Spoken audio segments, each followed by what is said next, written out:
लड़ा जा रहा हो, लेकिन युद्ध के कुछ पहलू ऐसे हैं जिन्हें जानबूझकर छिपाया जाता है, जिसमें महत्वपूर्ण बात है श्रमिकों या कामगारों का उपयोग। युद्ध के पूर्व की महत्वपूर्ण तैयारियों में हम देखते हैं कि बड़ी मात्रा में गैर सैनिक श्रमिकों का एक वर्ग सड़क निर्माण, बंकरों की खुदाई, माल ढोने के लिए कुली, सैनिकों के भोजन की व्यवस्था के लिए कुक, धोबी, ड्राइवर, खच्चर चालक, स्ट्रेचर उठाने और साफ सफाई के काम में लगाया जाता है।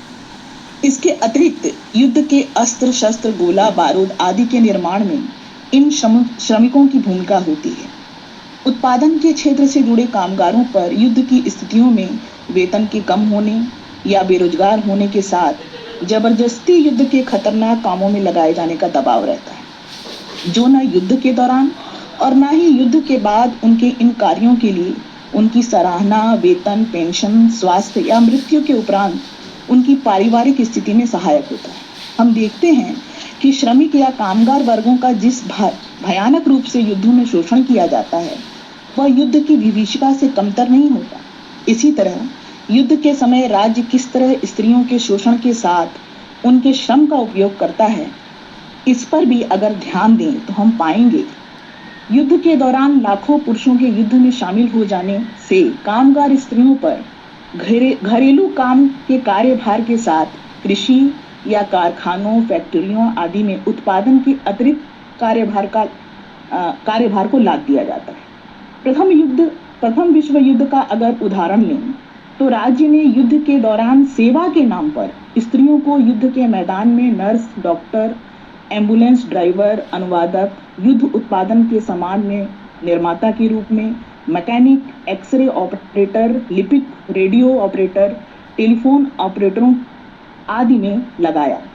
लेकिन इनकी इन सारी सेवाओं को किसी भी तरह की सराहना के योग्य नहीं समझा, बल्कि युद्ध की समाप्ति के बाद भरसक कोशिश की गई कि सारा श्रेय राज्य की सेना और युद्ध के नीति निर्माताओं को दिया जाए। इनके वेतन, पेंशन या स्वास्थ्य से जुड़ी समस्याओं या मृत्यु के बाद उन्हें उचित सम्मान आदि से भी वंचित कर दिया गया।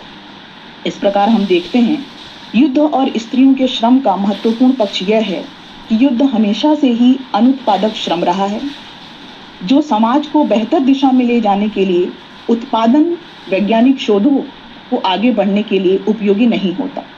21वीं सदी में लड़े गए सभी युद्ध वित्त पूंजी के मालिकों के बाजार पर नियंत्रण और खास करके हथियारों की बिक्री को बढ़ाने के लिए लड़ा जा रहा है।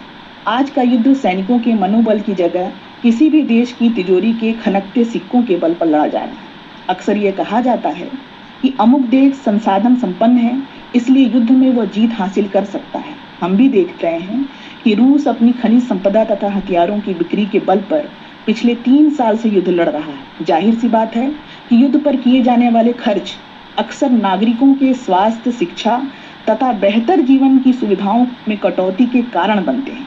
पेंशन और दूसरी सुविधाओं में कटौती की जाती है और इन सारी कटौतियों का सबसे ज्यादा गहरा असर स्त्रियों पर पड़ता है। इसलिए स्त्री समाज का कर्तव्य बनता है कि दूसरे उत्पीड़ित तथा मेहनतकश जनता के साथ लामबंद होकर क्षेत्रीय वर्चस्व, बाजार और मुनाफा परस्त युद्धों का विरोध करे। धन्यवाद। मैंने अपनी बात रखनी चाहिए थी।